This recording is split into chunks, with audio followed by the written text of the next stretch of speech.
Okay, let's do a more complex centroid. So what we're going to do is we're going to do the same thing. We're going to try and work out the centroid of the shape. So we've got a rectangle, this little square, and we've got a void. We've got a hole cut out in that sheet of aluminium or whatever. So what we have to do is we want to find out the centroid of that. So we're going to do the same thing as we did before. First of all, we're going to find a 0, 0 point. I'm going to find that point there as 0, 0. So I'm going to measure everything from that point. I make up a table. So I'm going to have 3 shapes. So 1, 2, 3, because I'm going to cut this up into shape 1. Shape 2 is going to be this rectangle. And then shape 3 is going to be the void. And we're going to make up our standard table. And what we have to do is we have to work out the areas of each of the shapes.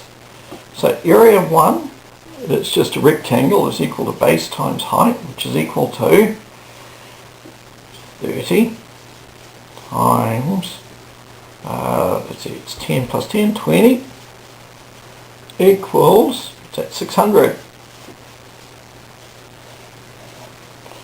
Area 2, another rectangle, is equal to base times height. That's equal to 10, oops, should say 10 by 10 equals 100.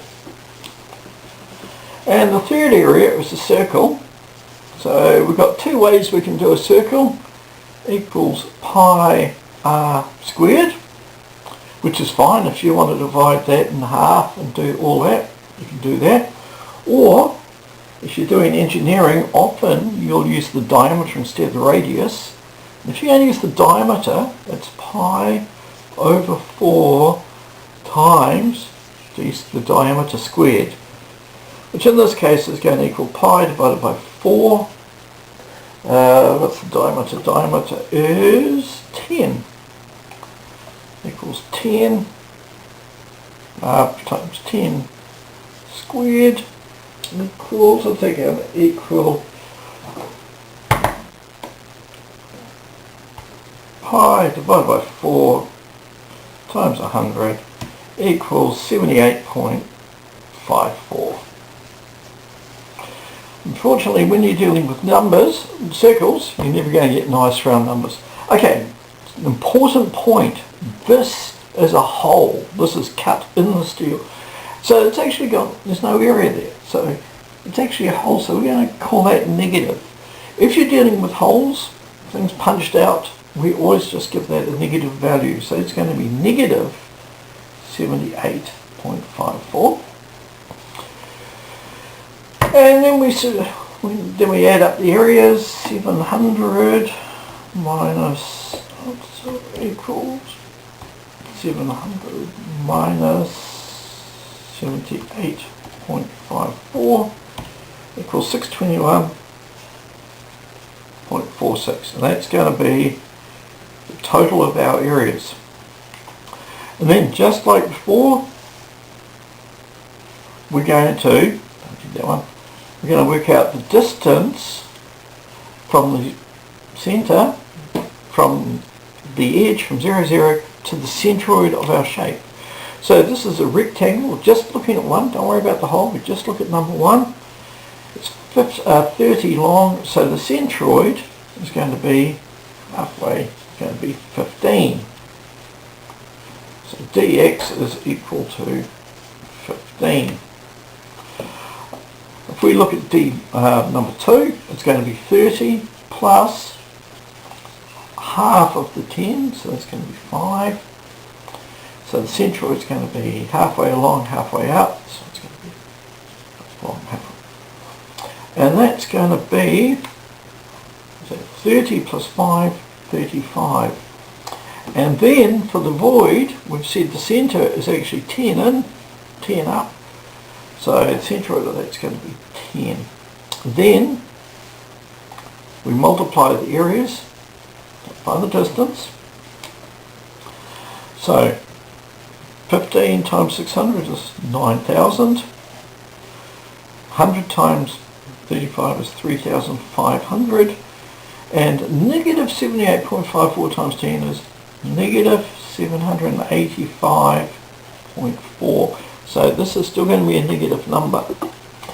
We add those up. Minus 7854 0.4 equals 11,714.6. And then we're going to repeat the same thing just like we did before with the y. Distance in the y direction. Well, the distance of a plate which is 20 tall is going to be half of that, 10. Looking at area 2, this plate is 10, so this is actually going to be 5 in and 5 up. So that's going to be 5. And the height of that circle is 10. Then we do a dy, so 10 times 600 is 6,000. 5 times 100 is 500, and then for the circle 10 times that again is negative 785.4. We add all of those up,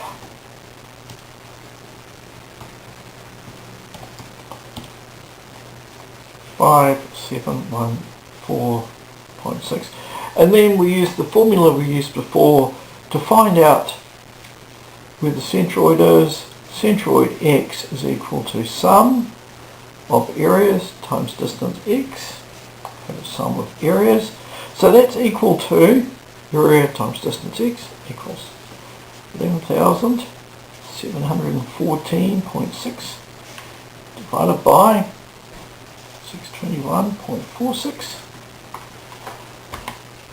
11,714.6 divided by 621.46 equals 18.85 millimeters along. All measurements are in millimeters. And then we do the same. Cy is equal to a dy, the area times the distance of the centroid in the y direction times the sum of the areas, which is equal to, well, we worked out a dy, here it is. So it's this number, 5714.6.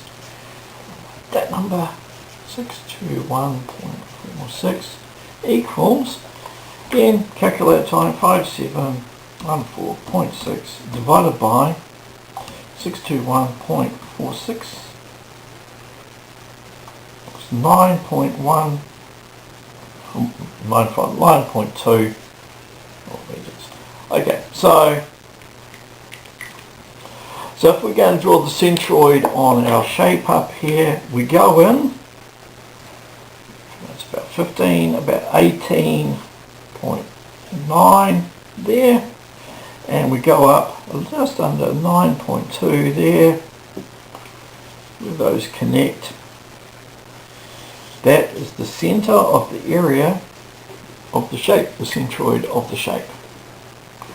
So the big thing here to remember is if you have any holes in your shape, we just do it exactly the same way as normal, but any holes are a negative value, and they're going to make anything with them negative.